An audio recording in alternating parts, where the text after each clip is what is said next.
Hi-ho, fellow armchair Imagineers! Tiki here. And BlueDragonFive. And, oh dear, I only wrote down part of the intro because what time is it, Tiki? What time is it? It's time to put on makeup. It's time to light the lights. That's right. ABC, it's time to talk about ABC's modern meta take on the Muppets. So, Tiki, why don't we get things started? On the most sensational, celebrational, Muppetational. This is what we call the Muppet Show Again. Oh, that was so in sync. That was fucking beautiful. Well, the last part was. Wow. I apologize. I literally did not write down the light. I thought that was you. I thought that was you. You got about 30% of that right. So I have a failing grade. Well, yeah. Oh well. All right. So. First episode of a new series, and I fucked up the intro, folks. Don't be too rough on yourself, because let's tell folks right now. This isn't technically the first episode. This is the pilot that was debuted at Comic-Con that ABC was gracious enough. ABC was gracious enough to allow us. We're grateful for the fans to watch this. I'm sure they are, actually.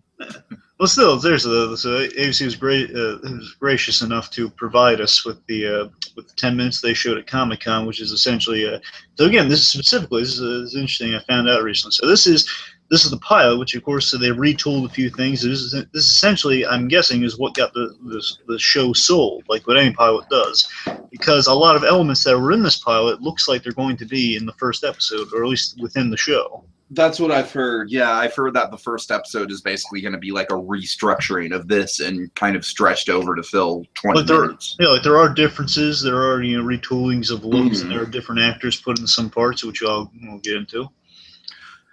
This show is going to be a half-hour long show, right?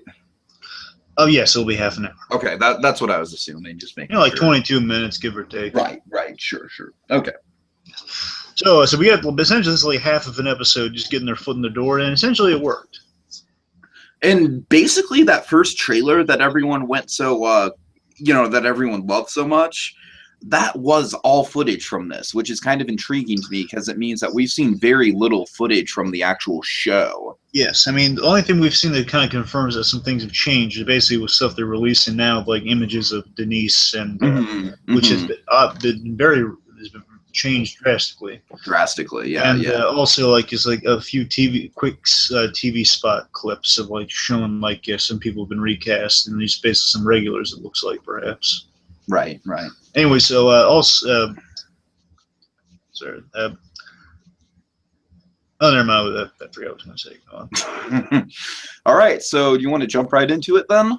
Oh, yeah, sure. Well, actually, I remember now. He's transitioning us into the episode. So again, folks, bear in mind. So this is, it's in a clever way, even being kind of a meta series.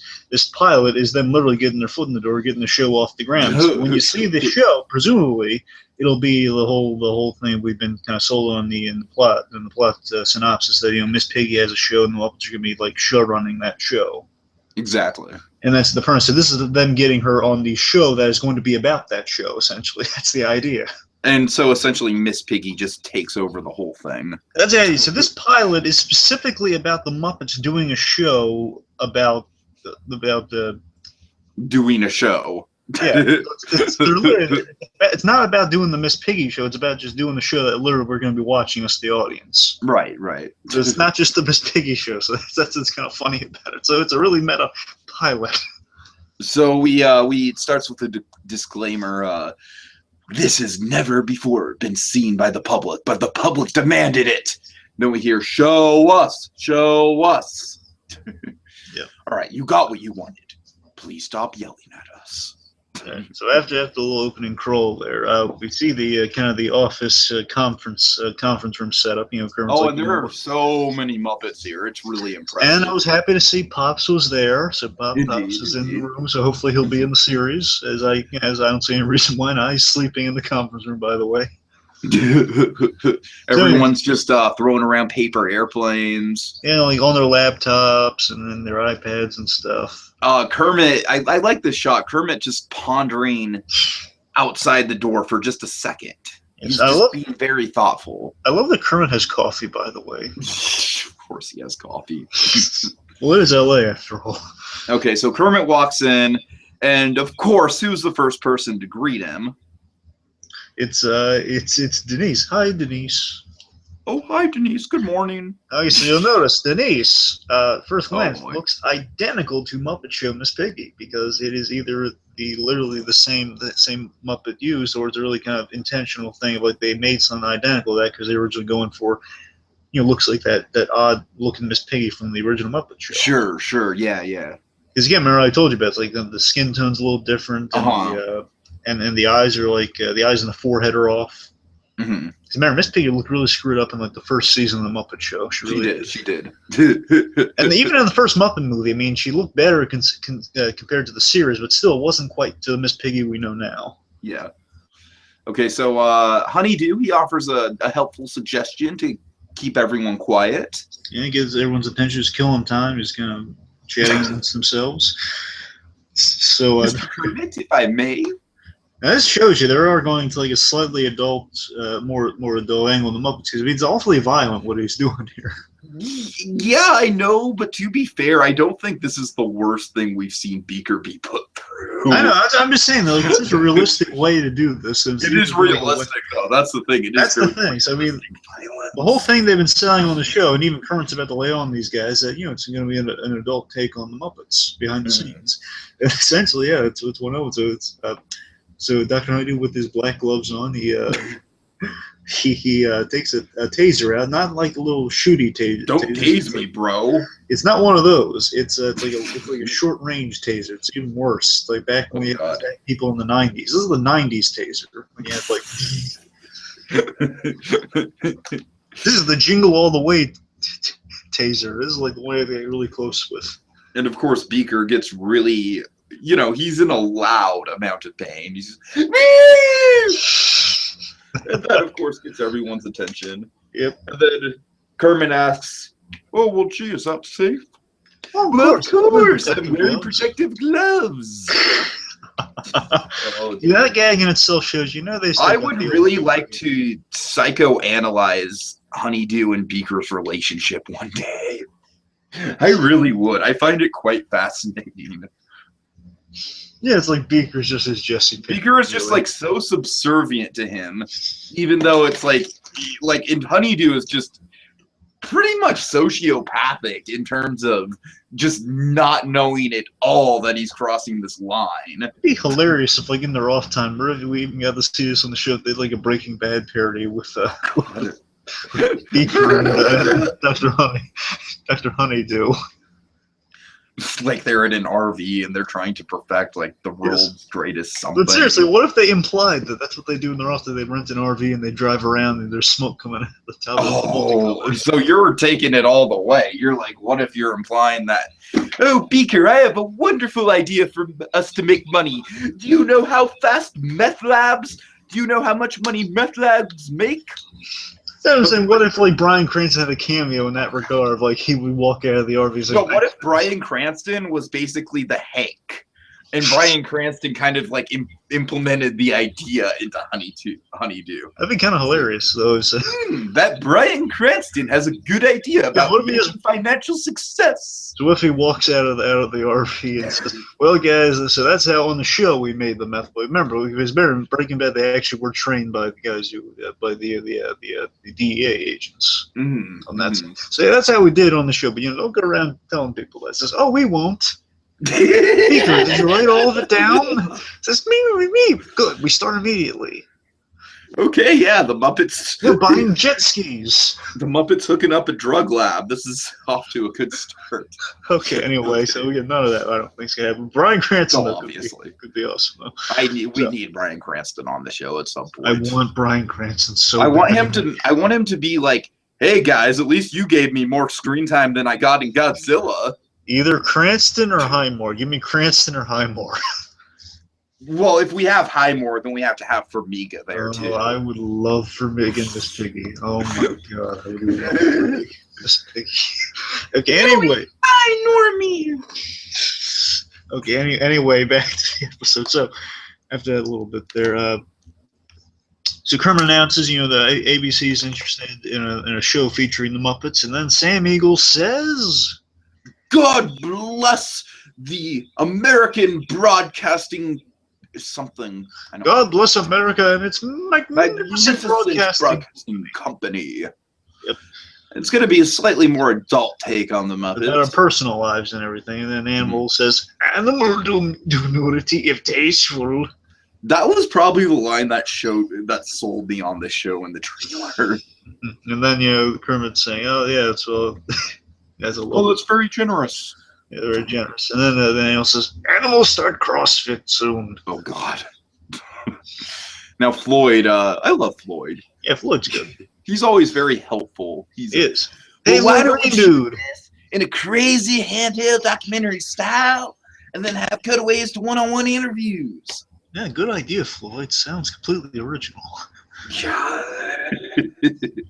And then what's Gonzo have to say? Yeah, so Gonzo, we see Gonzo. This was the other thing in the trailer that just completely sold me. So we see Gonzo just kind of looking like as they're all kind of nodding in agreement, like Gonzo's getting up. And then we cut to talk. It's in the office. They call it a talking head. So essentially, those cutaway little interviews are called talking heads. We see a talking head with Gonzo, and he's pretty much saying he's not really crazy about. I like how Rizzo's just in the background. Yes. I love that. I love it. Rizzo's getting coffee while Gonzo's right. And pretty much saying, it's cheesy, it's gimmicky, and like it's not yet. Basically, Gonzo doesn't. I just hate that. Just hate that. I love it. I love it. Great device. Yep. Yeah. And of course, I love the idea Gonzo's going to be in the writers' room of the show. I think that's hilarious. And then, Kermit, do you think there's room for some very obscure Muppets that no one remembers? Absolutely. And you are? I don't know. I think I was in a holiday special or something. I'll figure it out. If this guy really was in a holiday special, I know. Well, we need to do it for Christmas in July. Well, we know what he was from. Oh, do we? Yeah. Muppets Tonight? No. Well, technically, yes, but I mean, he was in a. I know, but I want to fight. Is there a holiday special with Muppets Tonight, and is he in it? If so, we need to do it for Christmas in July. Okay, fine. Well, I'll look into it. Okay, I'll look into it. All right. But I mean, he originated on Muppets Tonight, but he was in a movie. Okay, anyway, so he can't remember which movie. We'll tell him we'll tell him when we get to it. So then, one of my favorite bits, which actually looks like this cameo will appear in the first episode. In the first episode, so thankfully she's getting her due, and she deserves it because I love this person. So we see Elizabeth Banks. Oh my God, I love Elizabeth. She's braiding Janice's hair, which is very pleasant, very nice. And during this meeting, it just randomly appears. You see in the room, she was clearly not there during the whole conversation. Right. And basically asking Kern about celebrity guest stars. Oh, do you know anybody? Oh, I felt so. The minute I saw this, very poor choice of words, Kermit. Oh, poor Elizabeth Banks. She's better than she doesn't deserve that. But I like how she's still like, well, I mean, I guess I could ask around at some parties. That Elizabeth Banks just seems so pleasant. She really does. But again, she's getting the first episode, so hopefully she'll. But again, it's just pilot stuff going on there. Exactly. Hopefully she'll be on the show. So then the filming starts tomorrow. Fuzzy. What has 2 ears, a snout, and isn't doing the show? So Kermit, I got some bad doing news. The show. What prompted that is Fuzzy walks up to him and says, "Well, listen, Kermit, I got bad news for him. I'm gonna break it in the form of a joke. Oh, let me try. Then 2 ears, a snout, not doing the show. He says, "Oh, my limo driver, he left." So Kermit wants Fozzie to go with him to retrieve Piggy, but Fozzie's got a date. I can't. Basically saying, "We." What do you mean by? What do you mean by we? He says, "Yeah, you and me." He says, "No, I can't. My girlfriend's. I'm having dinner with my girlfriend's parents tonight. I gotta go home and change." Well, you just wear a bow tie. Also, I won't run. I love the idea of Fozzie. Just like standing there for like a solid 45 minutes, like, should I use this bow tie? I always love the idea of Fozzie having dating troubles, just having like the encounter with the parents, which we're going to get to. Oh yeah. Okay, so then we have Kermit and Gonzo, wonderful pair here. Throughout the whole thing, so I really hope this is a runner through the series. I got to tell you, I want these two to have scenes like this together periodically. Yeah, they're a good duo for sure. For all we know, could be kind of the Michael Scott Dwight from The Office, if we're lucky. Anyway, so Kermit and Gonzo, we'll see. Basically, Gonzo's questioning, basically saying, you know why she's doing this, don't you? She's just trying to get back at you for Denise. And I love how we see the shot of like Denise, mingling and everything. And it says, well, I'm attracted. I can't help myself. I'm attracted to pigs. And then there's a beat goes by, and then Gonzo says, "Yeah, me too."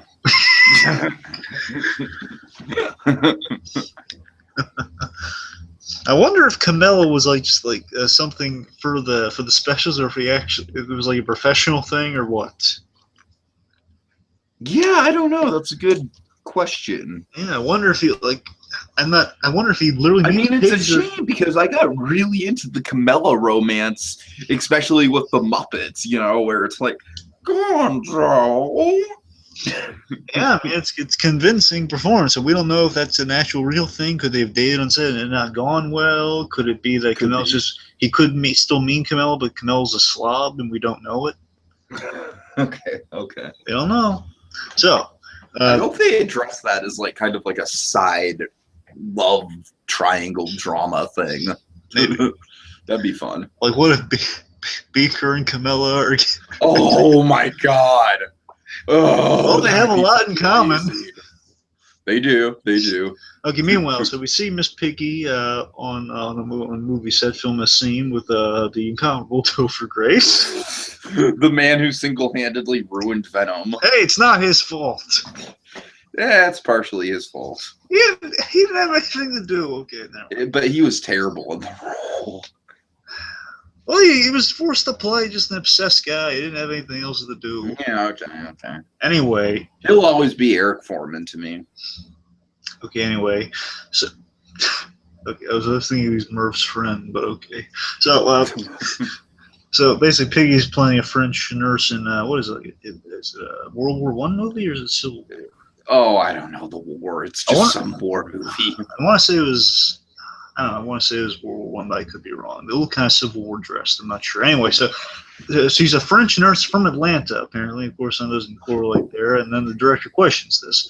Says, okay. Basically cuts the scene and says, "Well, was that Trader Joe's last night? I had a revelation, essentially."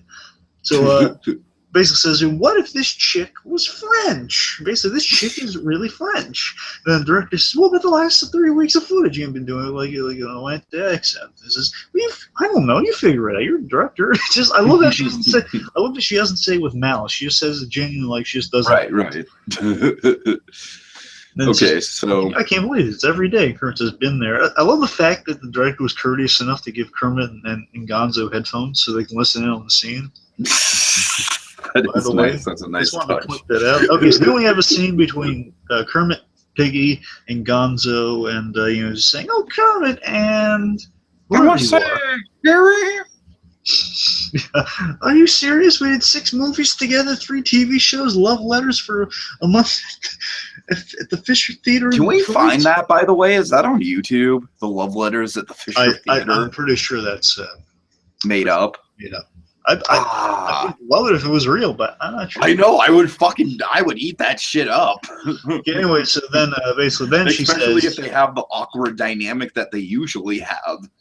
Then after that, then she says, "Gary?" Says, "Yeah, sure, Gary. Let's go with Gary." But of course, I remember the most prominent. I wonder if they looked at that bit and they just decided to go with that. Just the idea that Gonzo like wants to patch things up, just wants to say, we never really talked to each other. I want to change it. Just let's be pals. And she just does not give him the time of day at all. And then Kermit, he's just like, "Well, Miss Piggy, I hope you're not turning down the show because of us." And now, if you'll allow me, "Oh, Kermit, This has nothing to do with you anymore. I hear you moved on. So have I. Oh, go on, big boy. You're going to need your string. Okay. Topher Grace comes up. And I love Gonza's reaction is hysterical during this. So Topher Grace wanted advice again. She's dating within the set, which is never a good idea, folks. No. So basically, she's dating with. So again, it's a question of going into the series if basically Topher Grace is going to be recast, or if it's just there's like I think she's moving on to a few guys. I think it's just going to be a running gag where she's just kind of like from celebrity to celebrity. I would like it to be. I think it'd be a clever running gag. But otherwise, they might just be recasting. We'll see. Mm-hmm. Anyway, so Topher Grace and Miss Piggy have a makeout session. It gets really intense. They really do. Again, it's adult, folks. It just Gonza's going cool. just like go Topher. Guys are cheering on the makeout session. Currently, like just getting like shock a little bit. Like just Topher Gracie's just like, oh, I want a part of that. I want more of that. Oh god. And like the tablet you're calling is Teflicity. Sorry, not the Tefliggy. Yeah, Tefliggy. It's like they're calling us Tefliggy. Tefliggy. The most ridiculous shipping. Ridiculous shipping names you've ever heard. Tefliggy. Tefliggy. Oh god. And then Curran has a funny line. We are screwed, Gary. Okay. Right. I was just proud to point out Walter was in that writer's room, by the way, speaking of Gary. Okay, so meanwhile with Fozzie. Oh, I love this. And we're going to see this in the first episode, or at least in the early episodes. But they've changed the actress. The actress in this one is I think it's like Morrow Harshman, and she was she played Sheldon's assistant in a season of The Big Bang Theory. She's good. Oh, that makes sense. Okay. But unfortunately, she's not going to be returning. They recast her with someone for the regular show, but it was just for the pilot, I guess. Anyway, we do have a notable star as her father, and we love this guy. He was in both Breaking Bad and Bates Motel. J.R. Burns as her father. Oh, is it that guy? Okay. Yes, remember he was. Oh, I didn't even know that. He was Abernathy from Bates Motel, and he was Jesse's the rehab guy from Breaking Bad. Right on. Wow, that guy's versatile. Oh yeah, okay. Great. And he playing a father, and he will be returning, which is great. Cool. All right, that makes Becky's father. And let's just say the parents are skeptical of her dating Fozzie. And this is the one of the most hilarious lines. You can say it, Dad. He's a bear. I thought we were going to tell them after dessert. I got to tell you though, still I'm not quite used to it. I have nothing against it. Just seeing Fozzie full figure is always a little weird. I just look. I'm for seeing any Muppet full figure. I just think it adds another dimension to them. Oh, it's just Fozzie looks a little baggy full figure. You know what I mean? But he's a bear. He's gonna have a little excess fat. I'm just saying. I'm not good. I'm just saying it's a little. I just need to get used to it. You rarely see him full figure. Of all the Muppets, you rarely see Fozzie full figure, except for that bit in the Muppet movie. Right. Okay, let's see. So this scene is hilarious. Again, you know me, I love my mundanity. Just the idea of Fozzie Bear has to win over the parents, and apparently there's a species divide there. His girlfriend's just like, oh, he's starring in a new TV show, and Fozzie starts freaking. He's like, and they're impressed. Parents are impressed by this. Yeah, they are. And I think the reason I really like this is because it kind of maybe subconsciously harkens back to the Charles Grodin Miss Piggy lust. Oh God! Oh my God! That's why I like it so much. I think that might be why. And Swedish Chef needs to get with someone. I don't care if it's preferably Scarlett Johansson, but just somebody. But let me tell you something interesting about that, Tiki. Okay. So if you look at the Swedish Chef real carefully, now we don't. Again, I don't know how. Does he have a ring? He does have a ring. Oh no! Oh no! What if he's married to Scarlett Johansson and I predicted it? Well, the thing is, I'm wondering if that's intentional that the Swedish Chef is married, or if that's the performer. Okay, I hear you. We don't know. I'm not ruling out Scarlett Johansson. I would love the Swedish Chef to have any sort of a romance. Or what if it was like Scarlett Johansson just wanders by and the Swedish chef, they have like this moment of passion of like, oh, how are you holding up? And also, the Swedish chef is trying to kind of go out on his own and venture off, much like Jon Favreau and Chef. Exactly. Which she was in. And what if it was like, isn't she married now? I know she has a kid. I assume she's married. I assume so. Anyway, so with that, it's like, she had her chance with the chef, and then she moved on with her career. And it was just like this moment of like she really still wants him in some degree. It's like kind of She still wants him, yes. Kind of weird thing. Basically, whenever chef cooks, like it turns her on or something. Oh God. Okay. They bonded over food, and now it's gone. The flame of their passion. Okay, so Fozzie needs a moment to himself, and here comes one of the most funny lines of the episode. You're Sierra people. You're all about saving the wildlife. Saving the wildlife, not getting intimate with it. Says her mother. Oh God. So basically, Fozzie basically calling Kermit in traffic to see if he can just solidify that whole promise of Fozzie's going to be on a TV show. Mm-hmm. So Kermit's in traffic, which I think is hilarious. I hate the 405. So Kermit. So Kermit's in traffic. We see Animal drive by, which this is something they've said in kind of the genesis of the series. That you'll see Muppet just kind of be around too, like Floyd and Janice will be like at a flea market, at the farmer's market, while Kermit's like, well, one Muppet's talking. You'll see those guys at the farmer's market. Which is great. I mean, and Rizzo getting coffee in the background of Gonzo. Yeah. Just stuff like that, yeah. Yeah, so with that, it really makes it feel like a more lived-in universe than ever before, I think. That said, that's what they're going for, and this is just proof of that. Just like, animals going by behind them, and then the currently saying, well, they're going to be upset. This is kind of like such an office gag, like Michael Scott talking to the cameras, mentioning like how he's like expecting the reactions of basically he thinks he's the much beloved boss, but a lot of times just gets on their nerves. Right. Saying, well, they're going to be upset, except the band. They're always happy, legally now. They were doing a bunch of drugs back when they were shooting the Muppet movie. Yep, a lot of that's what that's implying. Just to spell it out for you. Anyway, so there's this drugs, nice little kids. So there's this, again, I like how they're not saying full front. They're saying there are kids. No, but any adult knows what they're talking about. I mean, it's implied. They're keeping it clever. So as long as the kids don't instantly, find out, oh my God, these puppets are doing drugs.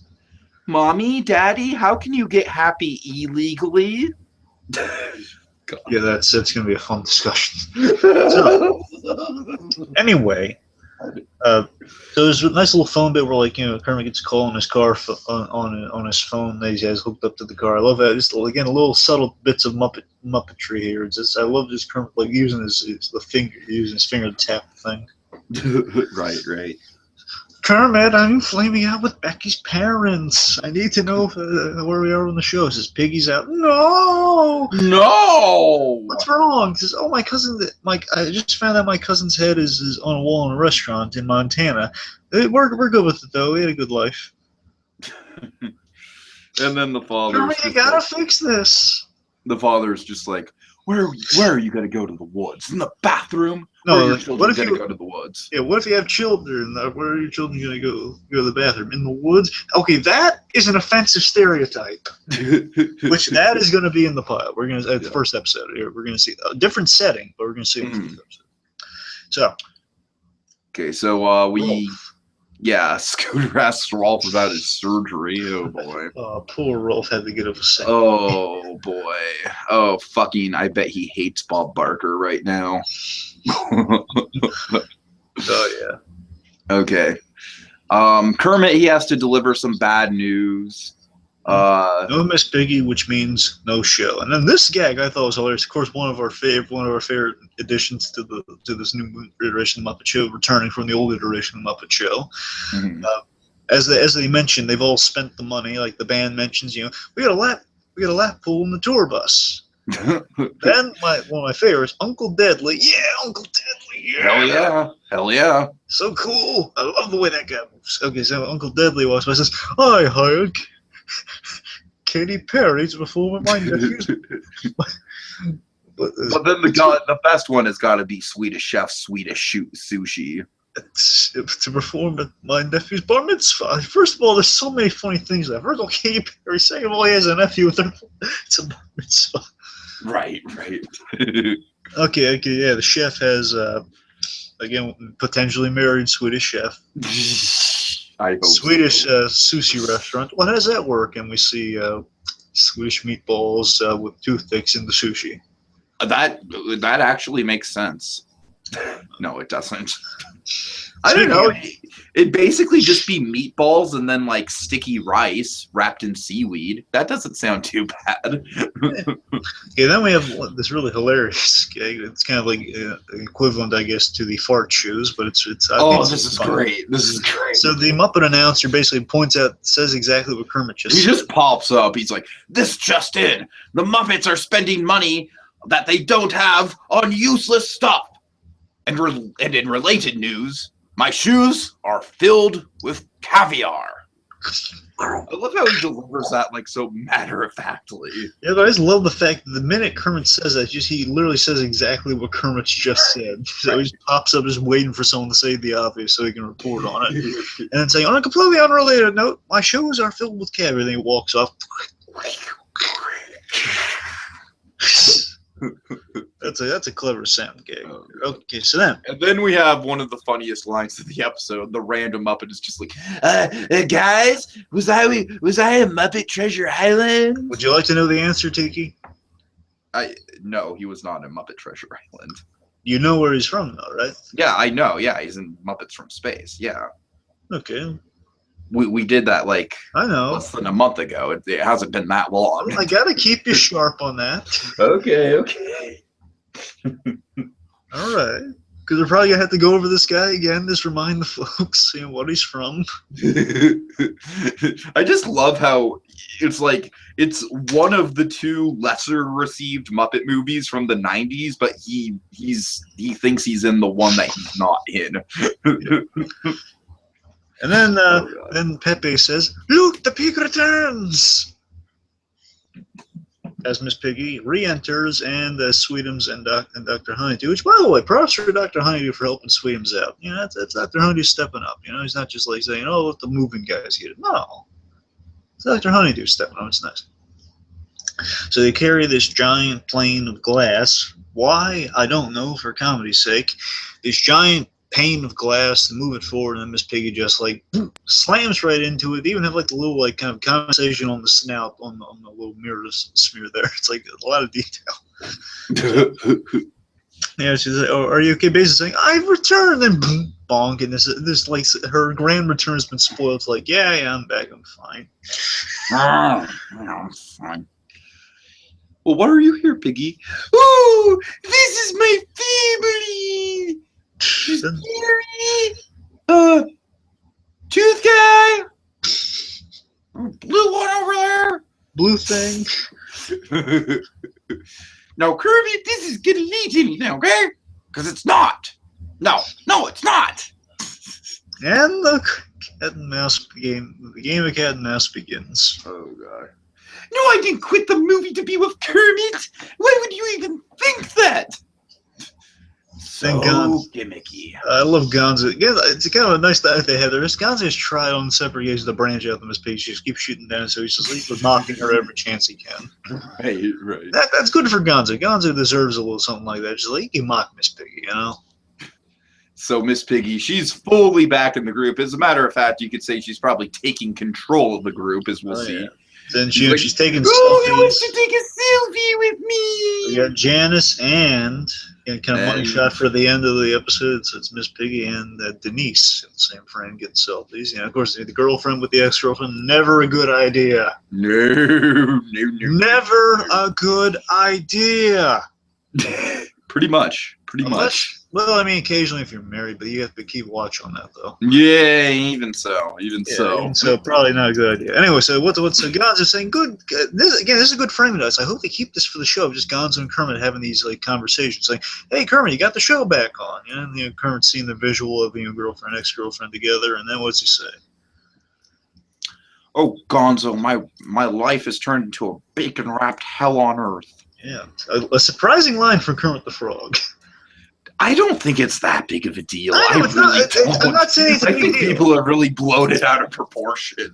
I'm just saying it's not a big deal. I'm just saying it's like she's showing you, shows it's not the old Muppet Show. That's all I'm saying. It's like not a drastic thing. It's just I've seen a clip, and I assume this is going to be in the first episode, not the pilot, where Kermit has that same line, and then Sam walks by and he's like, "Can't say hell." You see what I mean? It's like just going to show you that Can't say hell. It's a little different. You just got Sam Eagle calling on that. Sam Eagle as the head of the FTC is going to be amazing. FCC. I'm sorry, I haven't watched that episode of Family Guy. Yeah, that's my favorite episode of Family Guy. It is a good episode. Back when I had promise. Okay. And I also hope they keep this as a framing device. The fact that Sattler and Waldorf are they're like the Nielsen rating test audience here, which is brilliant. So basically, at the end of the episode, it'd be great if they would continue the post-credits scene or something. So basically, they had their little knobs. They had turn left if they like it, right, and left if they hate it, right if they don't. Wait. Yeah, that works. Anyway, so then he says, well, which way do I turn if I hate it? Turn left. It won't go any further. I broke mine off. All right, and that's it. That's the 10 minutes. So what do we think? I mean, it's definitely promising, and it definitely kind of, showcases the edgier humor that we're going to get out of this show. It does. Again, it looks promising. Again, bear in mind, it's the interesting thing of like only like a quarter of that's going to be in the actual show. Like bits from that are going to be in the show, and the rest of it's going to be around the stuff we haven't seen. Sure. Yeah, we're getting like the parents gagging and some recasting going on there, and then again Denise. So Denise looks kind of. I have a weird comparison for Denise. It's going to sound weird. And it's going to sound like a negative comparison. I'm just saying it kind of looks. I remember I was shocked when I saw the picture unveiled of Denise, because I'm thinking, okay, that's old news. We see it, and it's like, man, that is a different puppet. That's a different puppet for Denise. Mm-hmm. Kind of Kardashian styled. It is a little bit Kardashian styled. I hate to say. That's the thing. I mean, basically, it's a Hollywood version of Denise. Again, it used to be kind of a reference to the whole Muppet Show. I wonder if they're going to make that into like a story thing. She's an LA girl. I wonder. Hello. Tiki. He's gone. Sorry, folks. So, overall, I'm intrigued by it. And again, as I've said before, even if it's a worst case scenario, if it doesn't pan out well, we can just say it's an interesting thing the Muppets tried. I mean, just judging from this pod, we got some great gags. I mean, regardless of how it's going to go, at least we're going to get some good gags out of it with these characters and see what they do in a meta kind of setting. Well, what I'm fascinated by is the fact that, like, we're going to assume that we're going to see, like, season-long arcs for all these characters. And the Muppets is kind of famous for keeping out of continuity. You know what I mean? Oh, yeah, that's going to be like the closest thing we've gotten. Let's see, from Muppets to Muppets Most Wanted, really. Yeah, but even that acknowledged that the events of the Muppet were a movie. So really the only continuity is Walter being the new guy. Yeah. So yeah, we're going to genuinely see like arcs for these characters, which is kind of exciting because it's really not something that the writers of the Muppets just traditionally have had a chance to do. Oh yeah, it seems from what we've heard. Arcs in movies, you know what I mean? Of course, they all have, to various degrees, they all have arcs, but and from sorry, no, go ahead. And from what we've heard, they have interesting directions for each of these characters. Same with the FCC. What was it? Rolf owns is Rolf owning a bar or what? I don't know. That sounds very appropriate. I think like Rolf playing the piano at a bar or something like he did. There's another beloved character that owns a bar that we'll talk about. Right. Yes. Well, you know what I mean. I mean, like I feel Rolf has. They were doing something that was referencing Rolf's role in the Muppet movie, which is going to be like him. I think playing piano at a bar, if I'm remembering correctly. That could be. Anyway, the point is like these characters have again Gonzo, Walter, and Gonzo, Walter, and Rizzo in the writers' room. I'm fascinated by that. I want to see Was that. it wasn't going to be Peppy? Oh, I'm sorry. It might be. I don't know if it's. I think it might be Pepe. I don't know where I Walter think it's is. Peppy. Walter's director? What do you think? I don't know. We haven't seen much of Walter so far. Kind of nice if like Kermit was director and like Walter's like assistant director or something. That'd be nice because that's essentially Walter's role, anyways, right now. Well, we'll see. We'll see. But I'm saying they have interesting directions they were kind of giving these guys. I could see arcs panning out well for these guys. Definitely. So I hope they don't write off some of these too early, though. I mean, if they make Miss Piggy's thing a running gag, like Liam Hemsworth from the bunch coming in, hopefully. And I remember there was this really great promotional image. It makes me really hopeful for the guest stars.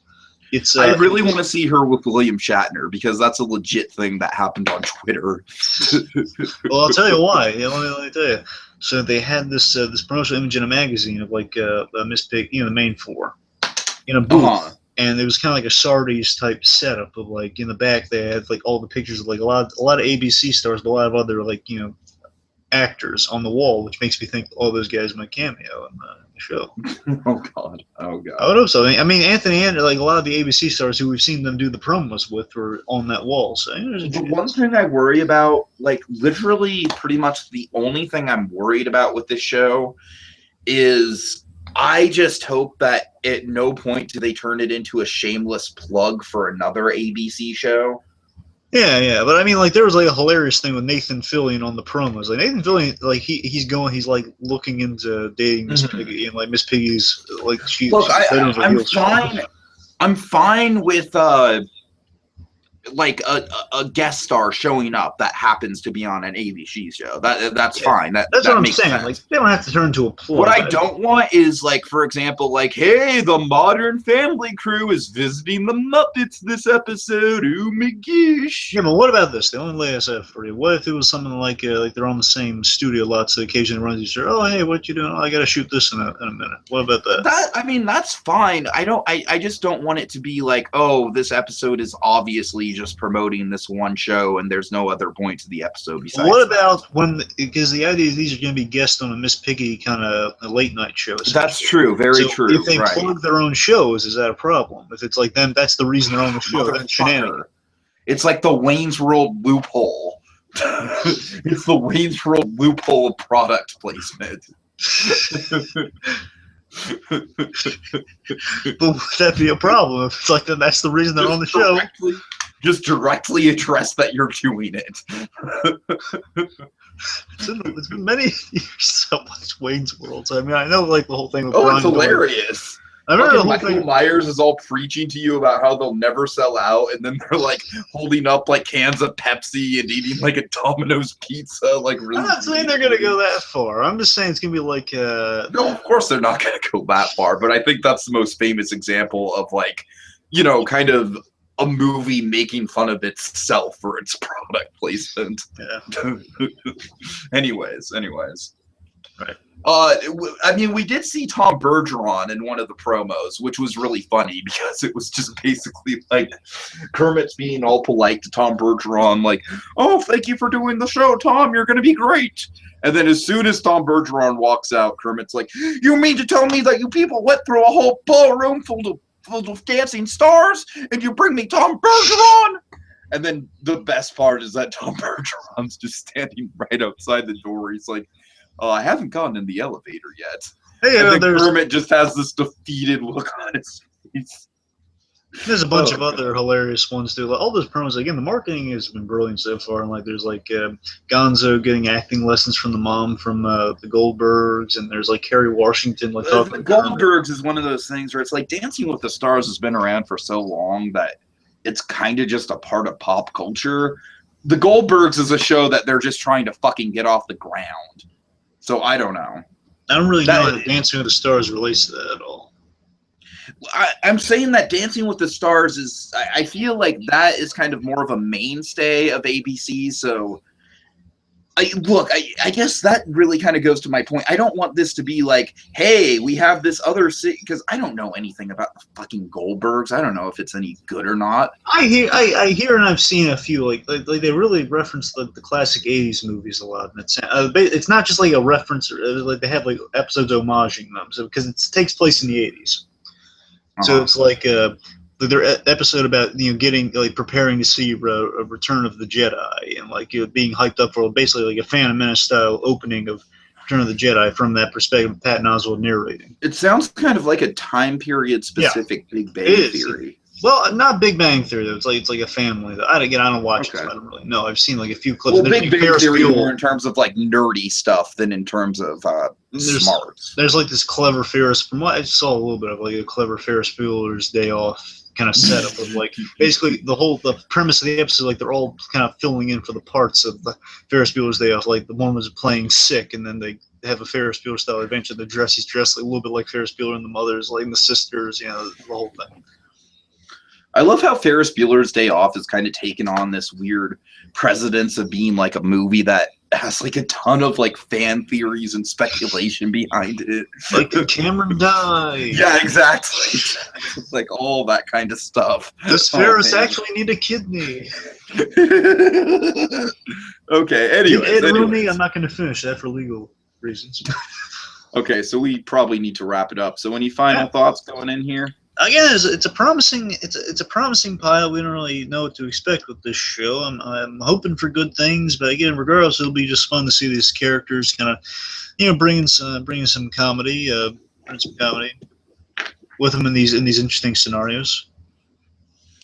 Yeah, and folks, I mean, we have been building this up on the channel for about almost 2 months now with Muppet Movie Month, and then and then the Muppet Show Rewound. So the fact that we're on the eve of this is just super exciting to me. The fact that like tomorrow night after I get out of my class, I'm going to be able to go home and watch the Muppets. I'm like, oh my God, it's happening.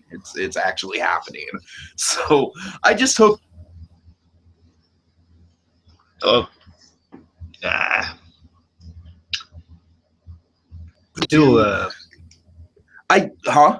You cut out. What were you saying? ABC's done a fantastic job of marketing. Yes. Yeah. And I truly believe that it's got all the potential in the world to be like the breakout series of this new season. I really do. Quite possibly. Okay, so I guess that's it, right? Yeah, that's it. Okay, thank God my audio is cutting out. So, can you hear me? I can hear you. Let's hurry. Let's wrap this part. Okay. So until next time, when we talk about the Muppet Show again! Yay!